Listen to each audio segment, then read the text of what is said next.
Listen to this carefully, because this moment is not random, and this message did not reach you by accident. Out of everything you could have clicked, skipped, or ignored today, you are here, and that alone should make your spirit pause. There is a reason this found you right now, in this exact season of your life, when your heart is tired, your mind is heavy, and your soul feels pulled in too many directions. God does not interrupt lives without purpose. When He speaks, it is never casual, never careless, and never late. You may think this is just another video, just another voice, just another warning you've heard before, but that thought itself is the danger. Because every time God reaches out and we label it as nothing special, our hearts become a little harder to reach the next time. What you are feeling right now, that quiet tension, that inner discomfort, that sense something is being exposed, is not fear. It is recognition. Something deep inside you knows this is not ordinary. God has been calling you in ways you didn't expect, not always through miracles or thunder, but through silence, through restlessness, through moments when you felt empty, even while surrounded by people. You ask why peace keeps slipping away, why joy feels temporary, why distractions no longer satisfy the way they used to. This is why. Heaven has been knocking, and today the door is loud enough that you can no longer pretend you didn't hear it. Think about how many warnings you've already ignored. How many times you said, "I'll change later, I'll pray when life slows down, I'll take God seriously when things get worse." But here's the truth, most people realize too late. God warns before things collapse, not after. The warning itself is mercy. The call itself is love. And when love speaks this clearly, silence becomes a choice. This message is not here to scare you, it's here to wake you up. Because the greatest tragedy is not falling into sin, it's staying asleep while God is trying to pull you out. You've been surviving, not living. Existing, not walking in purpose. Smiling on the outside while quietly breaking on the inside. God sees the battles no one else knows about, the thoughts you fight at night, the guilt you carry, the emptiness you hide, and still He reached out. Ask yourself honestly, when was the last time something truly spoke to your soul like this? Not your emotions, not your entertainment, but your spirit.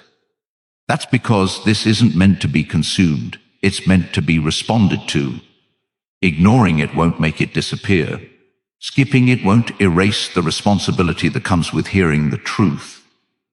There are moments in life that divide everything into before and after. This is one of them. Not because the message is dramatic, but because the timing is precise. God speaks when consequences are still avoidable, when hearts can still soften, when paths can still be redirected. But He will not force you. Love never does. Right now, heaven is waiting on a decision. Not a perfect one, not a loud one, just an honest one. Will you keep scrolling, keep delaying, keep pretending this doesn't matter? Or will you finally admit that God is calling you because He wants to save you from regret you haven't seen yet? And that decision leads directly into what God has been trying to confront in you for a long time, the habit of delay. Because the most dangerous word you keep using is not no, it's later. Later, I'll pray. Later, I'll change. Later, I'll let go. Later, I'll take God seriously. But while you keep saying later, heaven has been saying now, not tomorrow, not when you feel ready, not when life becomes easier. Now, you don't realize it, but delay is a form of resistance. It feels harmless because it sounds reasonable. You tell yourself you need more time, more clarity, more strength. But the truth is, clarity comes after obedience, not before it. Strength comes when you move, not when you wait. God is not asking you to have everything figured out. He's asking you to stop postponing what you already know you should do. Every time you delay, something shifts inside your heart. Conviction gets quieter, urgency fades. What once felt serious starts to feel optional, and slowly, without noticing, you begin to normalize distance from God. You pray less, not because you don't believe, but because you think there will always be another chance. You ignore that gentle nudge because you assume it will come back stronger later. But that assumption has destroyed more lives than rebellion ever did. You see, outright rejection is obvious. Delay is subtle. Delay dresses itself as wisdom, patience, and timing. But God's timing is rarely comfortable. When He says move, it's usually when you feel unprepared. When He says let go, it's when your grip is tightest. When He says return, it's when pride is loudest. And that's why delay feels safer. It keeps you in control. Look at your life. Honestly, how long have you been standing in the same place spiritually? Same struggles, same habits, same excuses. You keep asking God to change things, but you resist the very steps He keeps putting in front of you. You want peace without surrender, blessing without obedience, direction without commitment. But it doesn't work that way. God is not slow. He is precise.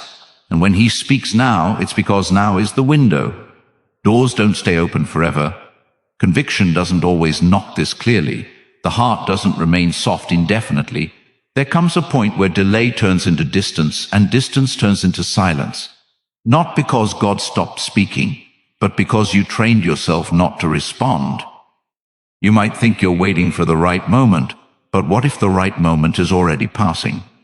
What if the discomfort you feel right now is the last warning before things get harder?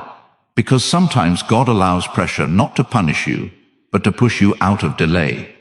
Comfort keeps you stuck. Urgency moves you forward. And deep down, you already know what God has been asking of you. That relationship you were told to walk away from, that habit you were told to break, that pride you were told to humble, that calling you were told to step into. You didn't ignore it because you didn't hear God. You ignored it because obedience would cost you something. But hear this clearly. The cost of delay is always higher than the cost of obedience. Delay steals time. Delay weakens faith. Delay turns warnings into regrets. You think you're protecting yourself by waiting, but you're actually prolonging the pain you keep praying would end. God is not asking for a dramatic gesture. He's asking for a decision.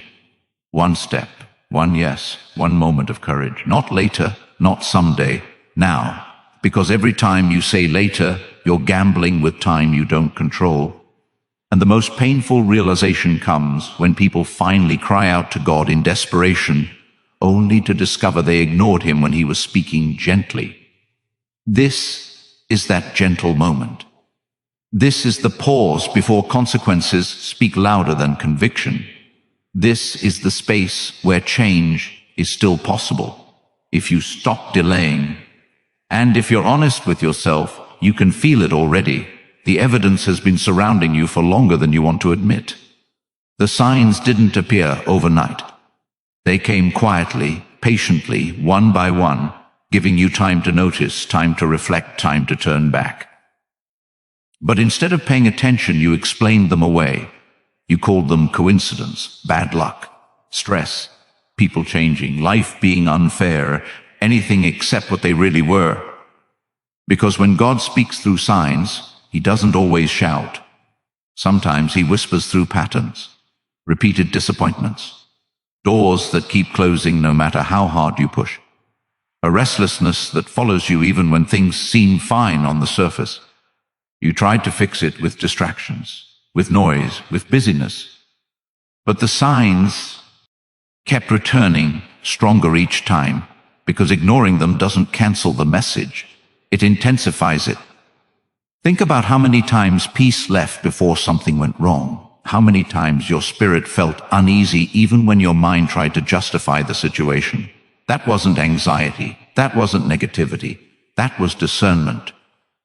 God warning you before damage happened, before loss became permanent, before consequences took root. But instead of listening, you chose comfort over clarity.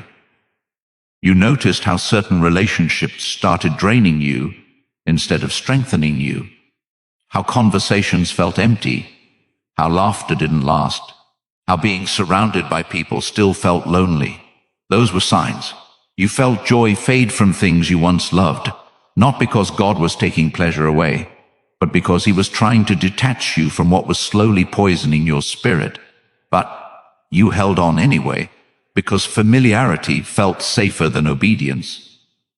And then there were the inner signs, the heaviness you couldn't explain, the guilt that showed up uninvited, the sleepless nights where your mind replayed thoughts you tried to avoid all day. You told yourself it would pass. You told yourself everyone feels this way sometimes. But deep down you knew this wasn't random.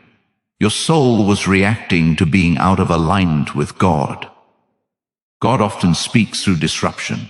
When things stop working the way they used to, when what once satisfied you suddenly feels hollow, when your plans fall apart in ways don't make sense. Those moments are not punishments, they are invitations. Invitations to pause, to reevaluate, to ask why peace left before happiness did. But here's the part that's uncomfortable to face. Sometimes we don't miss the signs, we avoid them, because acknowledging them would require change. It would mean admitting that the path we chose isn't leading where we hoped. It would mean letting go of control, pride, habits, or people we've built our identity around. And that feels harder than staying uncomfortable. So you keep moving forward with a warning light on, hoping it won't turn into something serious. You keep telling yourself you'll deal with it later, even as the signs grow louder. But signs are merciful. They come before collapse. They come before loss. They come before regret. Ignoring them doesn't make you strong, it makes you vulnerable. Look back honestly. How many times did God try to stop you before something hurt you? How many times did he slow things down, block your plans, remove people, shake your confidence, not to harm you, but to protect you? And how many times did you fight him instead of trusting him? The most dangerous place to be is not lost, it's warned. Because warned means accountable. Warned means you can no longer say you didn't know. The signs you're seeing right now are not meant to scare you, they're meant to save you. They are proof that God hasn't given up on you, even when you were close to giving up on yourself. But signs won't last forever. There comes a moment when warnings turn into outcomes, when lessons turn into losses, when the quiet nudges you ignored are replaced by realities you can't escape. Not because God is cruel, but because he honors choice, even when that choice leads to pain. And the reason the signs feel so intense is because they keep pointing you toward the one place you've been avoiding. The truth is, what you've been running from isn't danger, it's deliverance. It's not punishment, it's healing. But healing requires surrender, and surrender means letting go of the version of control you've been clinging to. So instead of facing it, you ran. You stayed busy. You stayed distracted. You stayed surrounded by noise so you wouldn't have to hear the one voice calling you back. You didn't run because you don't believe in God. You ran because you know him well enough to understand that encountering him would change you. And change is frightening when you've grown comfortable with survival. You're used to managing pain, not releasing it. You've learned how to cope, how to numb, how to hide the cracks. But God isn't interested in managing your wounds. He wants to heal them completely. That's why you avoid stillness. That's why silence makes you uneasy. Because in quiet moments, the truth rises to the surface. The truth about the habits you justify. The truth about the sins you've learned to excuse. The truth about the calling you've delayed because it demands more courage than comfort. You tell yourself you're protecting yourself, but what you're really doing is postponing freedom. You think if you face God fully, he will take things from you. Your pleasure, your relationships, your identity. But what you don't see yet is that everything he asked you to release is already costing you more than you admit. The peace you lost, the joy that faded, the heaviness you carry every day. God is not trying to strip you, he's trying to unburden you. You've been running from repentance because it feels like defeat. But repentance is not humiliation, it's rescue. It's not God pointing a finger at you, it's God extending a hand to pull you out before you sink deeper. The enemy convinced you that facing God would expose you, shame you, reject you. But the opposite is true. The longer you run, the more exposed you become to destruction. The moment you turn back, covering begins. And deep inside you know this. That's why your heart races when you hear messages like this. That's why your chest feels tight. That's why your spirit feels stirred. Not because you're being condemned, but because truth is breaking through resistance. God is confronting you not to crush you, but because he loves you too much to let you keep destroying yourself quietly. You're afraid of what surrender might cost, but you haven't stopped to count what running has already cost you. The years wasted, the prayers unanswered because you refused to move, the cycles repeating because you wouldn't let go. You keep asking God to remove the pain while holding on to the very things creating it. And here's the part no one likes to admit. Sometimes we run because we're afraid of who we'll become if God actually heals us. Because healing means responsibility. Freedom means obedience. Purpose means sacrifice. And that feels heavier than staying broken, even though it's slowly killing you. But God doesn't call you to surrender because he wants something from you. He calls you because he wants something for you. A peace that doesn't collapse under pressure. A joy that doesn't depend on circumstances. A life that isn't built on escape but on purpose. The thing you're avoiding is not your enemy. It's your answer. You don't have to run anymore. You don't have to keep pretending. You don't have to keep carrying what was never meant to be permanent. God is standing exactly where you've been afraid to look, waiting not with anger, but with mercy. And every step you take away from him only makes the return harder than it needs to be. You've run long enough. And that's why this moment carries so much weight, because there comes a point when warnings stop sounding gentle. Not because God stops loving, but because love also knows when urgency is required. You've felt it shifting, haven't you?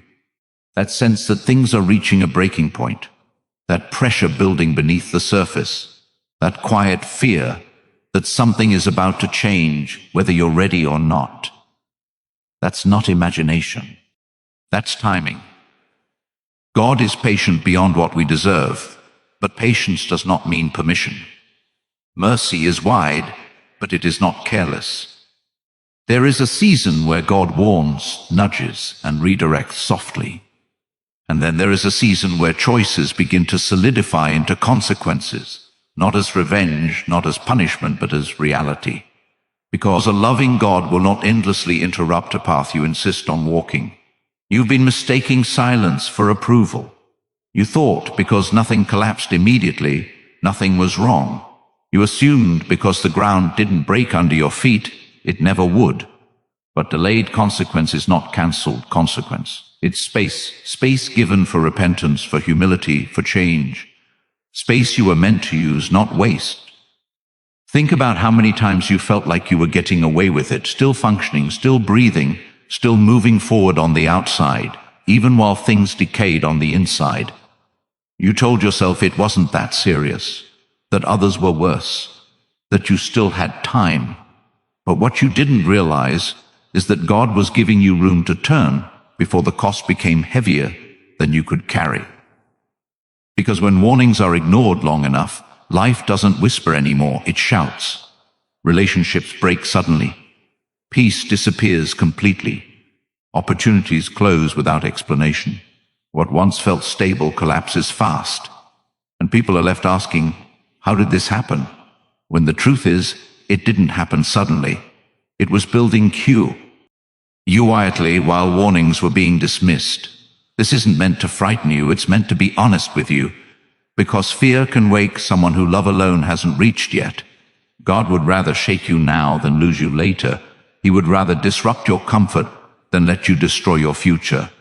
And sometimes that disruption feels like judgment, when it's actually protection arriving at the last possible moment. You're standing closer to a turning point than you think. Not because God is angry, but because time is doing what time always does, moving forward whether you're ready or not. And the most dangerous assumption is believing you'll always have another chance to listen. Many people only realize the value of warnings after consequences arrive. After prayers change from guide me to save me. After tears replace conviction. Right now, God is still speaking before things cross a line that can't be uncrossed. Before hearts harden beyond sensitivity. before habits become chains, before regret becomes heavier than repentance ever was. This is the space where mercy still feels uncomfortable because it demands a response. You may not like hearing this, but deep down you know it's true. This moment matters more than most. Not every warning carries this level of urgency. Not every nudge comes with this much weight. And that's because not every moment is positioned this close to irreversible change. God doesn't warn to threaten. He warns to prevent.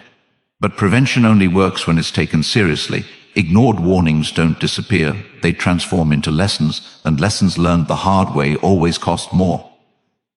If you feel unsettled right now, that's not condemnation.